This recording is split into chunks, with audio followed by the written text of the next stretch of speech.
Greetings. I am Councilwoman Summers Johnson of the South Ward, working with my council sister. I'm Councilwoman Adrian Wooten at large for the entire city of the city of Orange Township. And we chose to do Kwanzaa. We've been doing it for about 3 or 4 years now, just trying to bring awareness to all of the different celebrations that go on. What I love about Kwanzaa is it's not a holiday where you particularly buy gifts. It's more so the gifts that God has given you. And my mother used to give paintings, or she would she would write a story from one of the stories that were passed down from our family, and then frame it and do things like that. So what I love about Kwanzaa is just the inner you, and it's a calm holiday. Kids don't have to be disappointed. It's not something they can really ask for. It's more so looking inside of themselves and bringing out that greatness. What I really, really enjoy about Kwanzaa is the idea of unity and the family.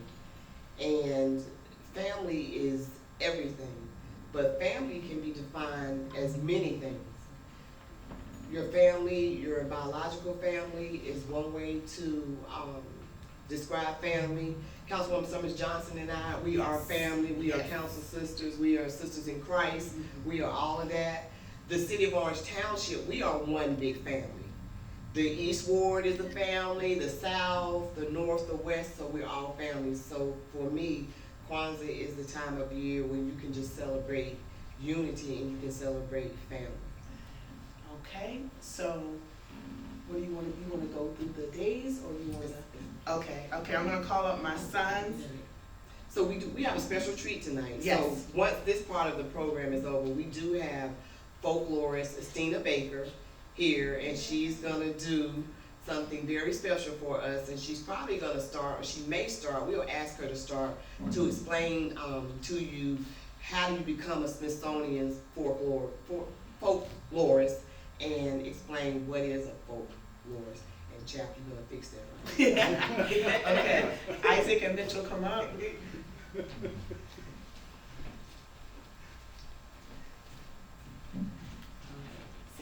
Say your name and how old you are. I'm Mitchell Johnson. I'm 10 years old. And what school do you attend? I attend Newwood Avenue School. Name? I'm Isaac Johnson, and I'm 13. I go to Orange Preparatory Academy. Okay, so they are going to take turns. They're going to use teacher voices. So we hear you. I'll say the words in English and Swahili, and they're going to tell you what the words mean. So the first one is unity, umoja. To strive for and maintain unity in the family, community, nation, and race. The second one is self-determination, kujichagulia. To find ourselves, name ourselves, create for ourselves, and speak for ourselves. The third is collective work and responsibility, ujima. To build and maintain our community together and make our brothers and sisters' problems our problems, and to solve them together. The fourth is cooperative economics, ujama. To build and maintain our own stores, shops, and other businesses, and to profit from them together. Number 5 is purpose, nia. To make our collective vocation the building and developing of our community in order to restore our people to their traditional greatness. Good. Number 6 is creativity, kuumba. To do always as much as we can in the way we can to leave our community more beautiful and beneficial than we Inherited it, good. And number 7 is faith, imani. To believe with all of our heart in our people, our parents, our teachers, our leaders, and the Righteousness. righteousness. Start over. To faith, he's gonna do it. Number 7 is faith, imani, to believe. To believe with all our heart in our people, our parents, our teachers, our leaders, and the righteousness of and All right, one more time. what- We got righteousness. One more time. Faith, imani, to believe. to believe with all of our heart in our people, our parents, our teachers, our leaders, and the righteousness and victory of our struggle. All right, and those are the 7 principles. So you would start with the black candle in the middle, and then it said to go to the far right, then it would be the far, and you just keep, each day you would light the candle until they're all lit. I'm a firefighter's wife, so we're keeping it very safe, right? So those are the days of Kwanzaa. Right? Now we will have our folklore portion. Oh, yeah. You gonna tell about the? Okay, so normally at a Kwanzaa event, there would be an ear of corn for every child there. And let me just say, when Dr. Mulana Karenga created Kwanzaa, it was more of like a Black history type thing. For me as a teacher, I love it because I sneak in Black history whenever I can. But Kwanzaa lets me start it and a little earlier. So the fruits and vegetables is for our bodies. Trying to think of all different things. So the fruits and nourishment of our bodies, the fruits and vegetables. And there's usually drumming, and the last day is the Karamu. That's the day of the celebration. I used to teach at a school called Chad School in Newark, and they were like, the whole month of December was Kwanzaa. We had the stilt walkers and different things, but Kwanzaa can be celebrated small or however big. I know NJ Pack normally does a huge celebration. I saw some of that on Facebook. So there's a lot of ways to celebrate it, and again, it doesn't cost anything. If you're a baker, you would give out cookies. If you have the gift of song, you would sing. Very easy holiday to celebrate. It is. So we thought it was a good idea to bring on somebody different, do something different this year. So we invited Estina Baker, and she is a Smithsonian folklorist, and she's going to explain to the group, Smithsonian and folklorist, before she does her presentation. She is an amazing person. She is somebody that's always in the community doing things. She does things for a variety of people all the time. She is just a wonderful, wonderful person to know. She is someone that you probably need to get her card before the night is out. Because if you need certain things done for you, she is the person that can do those things for you. So I'd like to bring up my friend, my sister in Christ, Miss Estina Baker. Before we start with any more talking, let's have some fun. Put your hands together like this. The culture is all about call and response. And we bring this with us. And if you feel like getting up and moving around because it's been a long day, that's all right. But you're going to repeat after me. It's going to take us a minute, but we're going to get there. It's Swahili. Swahili. It's Swahili. It's Swahili. It's Swahili. It's Swahili. Say Jambo. Jambo. Jambo. Jambo. Jambo means hello. Jambo means hello. It's Swahili. It's Swahili. It's Swahili. Keep It's passing. Swahili. It's Swahili. It's Swahili. It's Swahili. It's Swahili. Kujichagulia. Kujichagulia. Kujichagulia. Kujichagulia. Self-determination. Self-determination. Self-determination. Self-determination. It's Swahili. It's Swahili. It's Swahili. It's Swahili. It's Swahili. It's Swahili. It's Swahili. It's Swahili. Nina Kupende. Nina Kupende. Nina Kupende. Nina Kupende. I love you. I love you. I love you. I love you. I love you. I love you. It's Swahili. It's Swahili. It's Swahili. It's Swahili. It's Swahili. It's Swahili. It's Swahili. It's Swahili. Imani. Imani. Imani. Imani. Imani. Imani. Imani. Imani. Faith. Faith. Faith. Faith. Faith. Faith. Faith. Faith. It's Swahili. It's Swahili. It's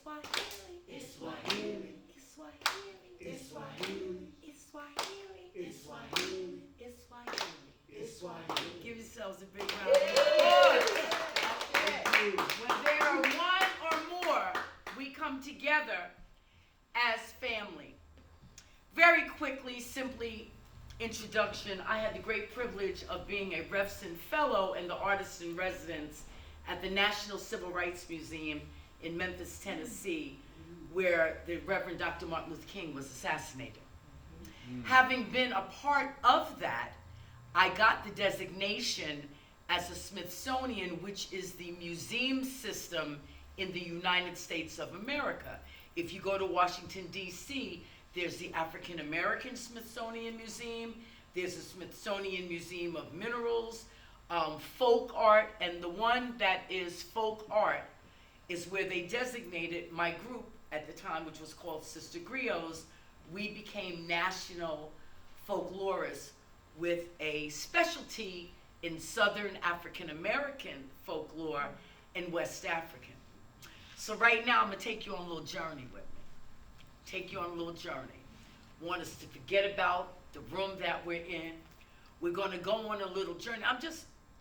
Anybody in here know anything about High John? Nobody in here never heard nothing about High John? Let me tell you about High John.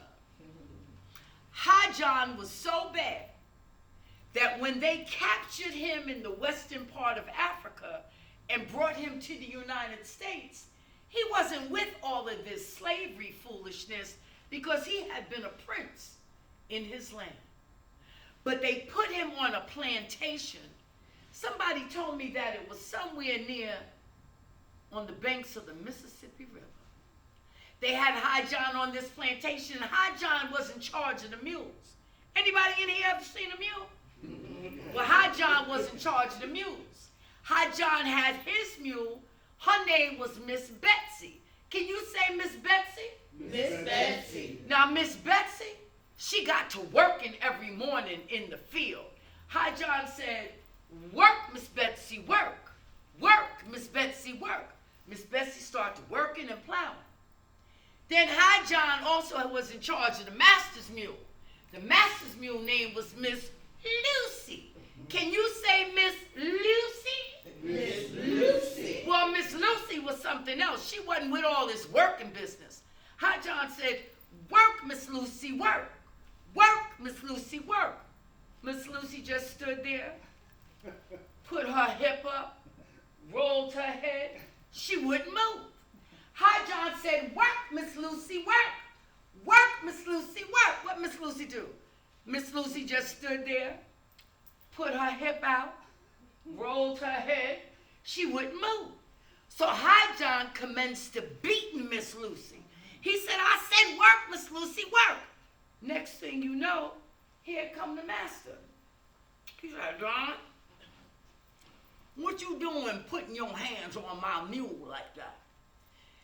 High John said, "Look here, master.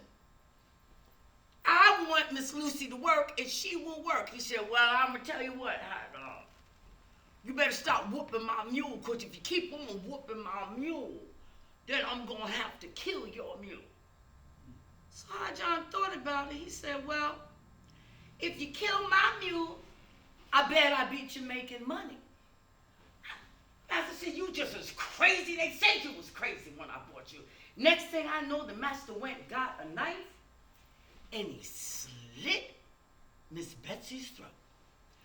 High John took the part of Miss Betsy, dried it up, threw it over his shoulder, and went into town talking about fortunes for sale, fortunes for sale. Won't you let me tell you a tale? An old mean man came along and he said, what y'all slaves know about fortune telling?" High John looked around and he said, "Well, I tell you what, sir. If you give me 2 bits, now don't be looking at me like I'm crazy. 2 bits a lot of money in 1845. So he said, you give me 2 bits and I'll tell your fortune." So the old cuss of a man looked around and he said, "Okay, here's the 2 bits. Tell me your fortune." High John stood there and he said, "Well, I see a blue parlor with a brown couch. a woman named Nancy with a man named Peter, and they sure enough not reading the Bible. The man said, what, get over here. What color was the couch? High John said, the couch was blue. He said, what was that woman's name? Her name was Nancy. Well, come to find out, that old cuss of a man had a wife named Nancy, had a blue couch and a brown parlor. He went home, and when he got there and looked in, they sure enough wasn't reading the Bible. So he come back, and he see High John. He said, here, get this thing. You just get on out of here. He said, here's another 2 bits. Now, High John got 4 bits. He said, just get on out of here and go away. High John went walking back to the plantation, talk about fortunes for sale, fortunes for sale. Won't you let me tell you a tale? Master came out, he said, High John, where you been? He said, well, Master, I told you if you killed my mule, I bet I beat you making money. He said, how much money you got over there, High John? He said, I got 4 bits. He said, what? You've been gone 15 minutes, you got 4 bits? He said, yeah. He said, well, come here, High John. He said, you think if we slit Miss Lucy's throat, I'll be able to make as much money as you? High John said, what? You're gonna make way more money than me. He said, I'll go get the knife for you. So he ran over, he grabbed him a knife, he came over, he winked at Miss Lucy, and he slit her throat. He said, okay, Master, just dry out, everything, and then going into town. So Master said, okay. He said, boy, I know you're going to make more money than I ever made. He said, yeah, well, the white folks, we smarter than the slaves. We're going to make money. So the Master picked up the little left bits of Miss Lucy. He went into town saying, dead mule skin for sale. Dead mule skin for sale. Anybody want a dead mule skin? The people started snickering. They started snickering and laughing, and he was mad. He went back to the plantation. He said, you know what? That John did it again. He did it again. He get back to the plantation. Now, did the slaves have vacation on the plantation when they were slaves? No. I'm asking the boys, did they have plantation? No. Well, he get back to the plantation. Everybody out in the field working.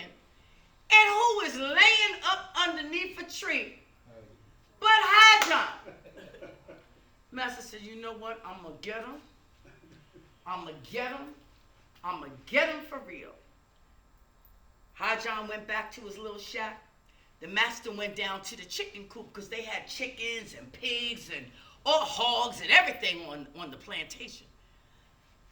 He in there looking at the chicken coop, and he's counting those chickens. Then he noticed one of the chickens is missing.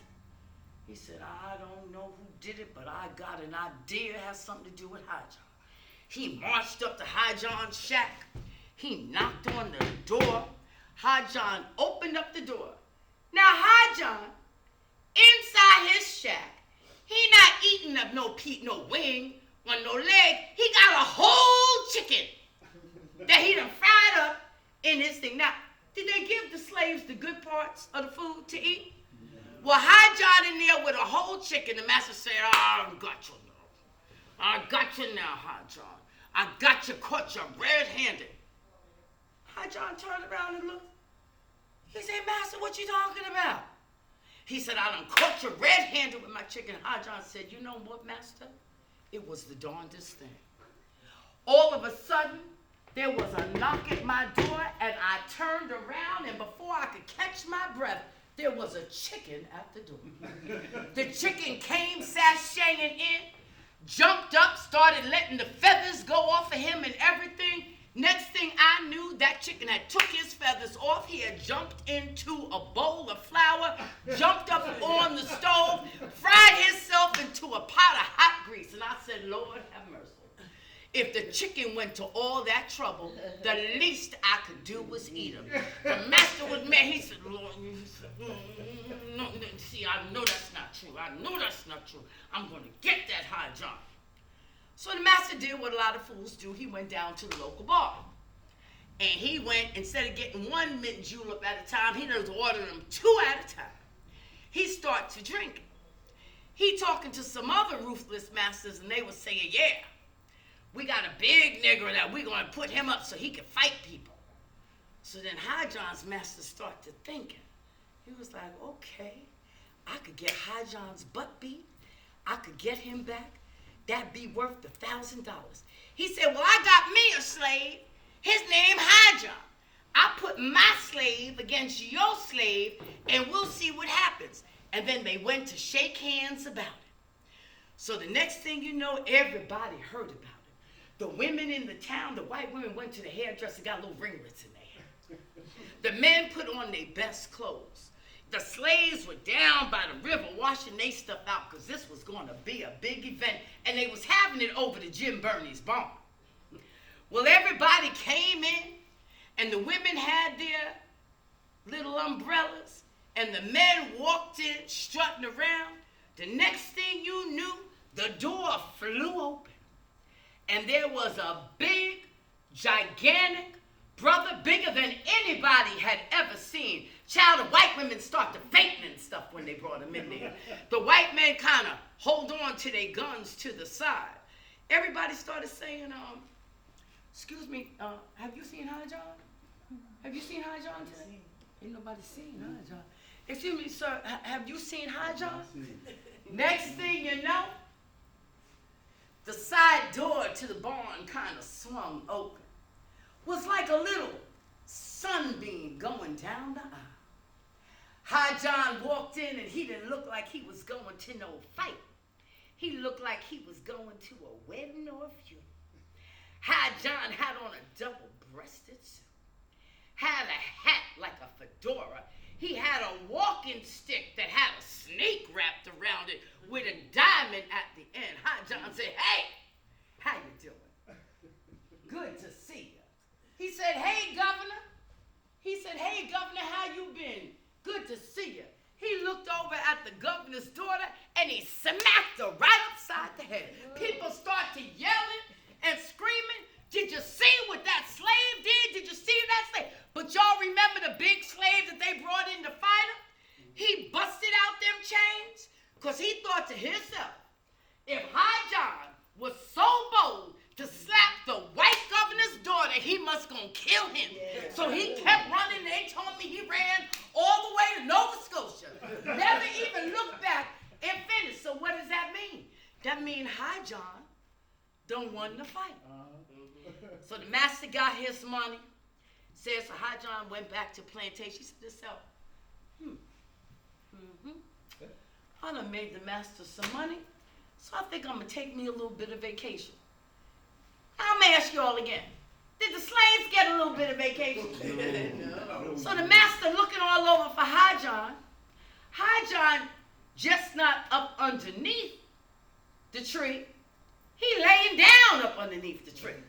He said, okay, that's all right. I'm gonna go get him. So he went back, get ready to go back to his house. He said, I'm gonna have me another drink or two. Well, High John beat him up to the house. High John walked into the master's house, and he saw all this money laying on the table. High John said, whoa. I helped make him this money. Some of this money belonged to me. High John took some of the money off the table, and he was in the middle of the man's house, counting money and sipping on the man's mint juleps. The master come inside.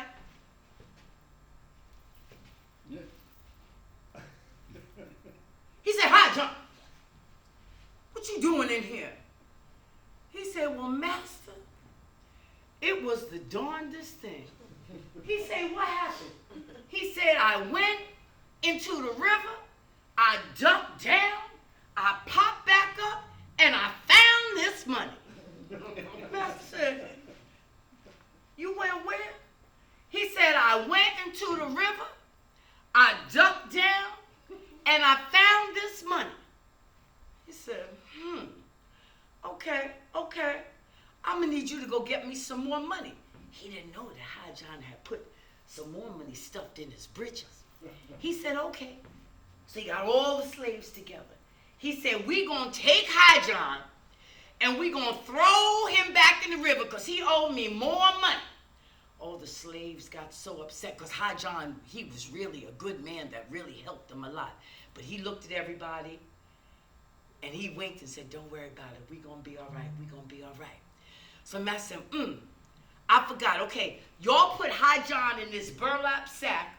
I'm going to go back to the house and I'm going to get some rocks and some anvils so we can make sure he go all the way down. And so the slave said, okay. So the master walked back to the house. High John turned around. He said, okay, look at here. We're going to stuff this. We're going to act like I'm in here. Everything going to be all right, okay? The people said, okay. The master came back and over to the side while the master was over there in the middle looking at, thinking that High John was in that bag. He heard somebody say, I bet I beat you making money. He said, what? He heard it again. He heard somebody say, I bet I beat you making money. He went over to that thing. He started kicking that thing. He said, shut up. Shut up. You better bring me back some money. You ain't going to beat me making no money. He said, come on, y'all. Come on. They wrapped it up. They took it. They had threw it into the Mississippi River. He said, that's it. Even if he don't come back, I want everybody to know I done got rid of that High John. Don't nobody be acting cute. Don't nobody be acting no kind of way, because it's my plantation. Going back to my big house, have me a couple of mint jewels. So he marched on back up the hill to the big house. He opened up the door, and who you think sitting in the middle of the man's living room? Ain't nobody but High John. High John sitting there, he really counting money now. Now he got the money stacked up on the table. The master said, whoa. I said, High John. He said, hold on just a minute, master. I'm counting money. Now, could the slaves tell the master to hold on just a minute? No. Well, High John did. He said, hold on just a minute. Start to counting the money. He said, High John. I said, yeah. He said, where you get all of that money? He said, I told you if you throws me in the Mississippi River, I'm going to beat you making money. He said, well, how much money you think you got there, High John? He said, I don't know. I got about $400, $500, $600. He said, oh, yeah. He said, hey, High John, you think if all you got together and throws me into the river, I might be able to make more money? High John said, you see, you're just so much smarter than the slave. He said, I bet you make 3, 4, 5 times as much if we throw you in the river. He said, okay, get everybody together, and I'm going to think of that, and I'm going to do it. And you better believe High John ain't forget no rocks, he ain't forget no pebbles, he had anvil, he had ore, he had steel, he had everything he need to make sure that the master go all the way down. Everybody gathered up. The master said, now make sure I go all the way down. High John turned to him and said, oh, master, we gonna make sure that you go all the way down. He said, okay, everybody, okay, I'm climbing to the bag. So he climbed into the bag. They wrapped it up good. They put the ore, they put the anvil, they put the rocks, they put the pebble, they put the steel, they put everything, the copper, everything they could find. They tied it up, they weighted it down, they picked it up. They didn't even go to the count of 3. They just said 1. They picked up that thing, they threw it into the river, and they stood on the side, and they watched, until it went all the way down. Well, that meant that now, High John was in charge. You know, Robert Smallwood had commandeered that boat down in South Carolina, had the people thinking that it was the Confederates, but it was him doing the signs with the Union soldiers. So High John figured, this is how we're going to do it. We're going to make it seem like the master's still here, but we're going to be running this plantation the way that it is. That means that if I'm growing tomatoes on the right side, you growing potatoes on the left side, everybody here is going to eat. It was like the beginning of cooperative economics. It was like the beginning of making sure that we had that we had purpose. Now, I don't know if this is a true story. I don't know if this is folklore or if this is a legend. But I hear tell that if you walk along the banks of the Mississippi River on a cool, crisp April evening, somebody told me that around the trees and underneath the grass, you can hear something in the wind that says, hi, John.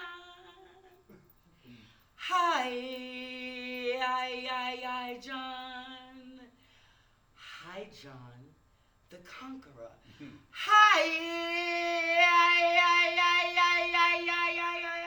John. Hi, John. Now, I stepped on the pin bent, and that's the way that story went. Thank you very much. Thank you. So those types of stories were built upon us because so much was taken away from us when we came from the western part of Africa. Obviously, Africa is a continent, and there are countries, and we were brought from the western, in most parts, from the western part of the continent. But even though they took away our instruments, and even though they tried to take away our languages, there was a language, which was the Swahili, which is what we began with, that was kind of universally spoken amongst different people. And people began to create stories based on keeping their minds together so that they would be able to make it through the day. Maybe one day we'll talk about the people who could fly. Some people say they could, some people said they couldn't. But the reality is, we know that we come from a strong tradition because after 400 years, we're still here. After 400 years, we're still here. Thank you so much. Thank you.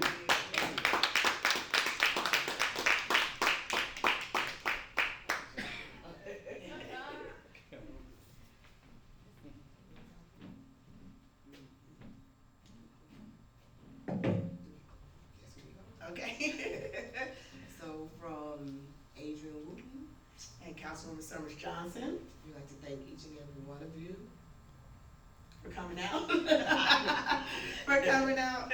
And we know we're, as long as we continue to get the information out, it will not go away. That's why we're taping it, something that can be shown. This could happen in someone's living room.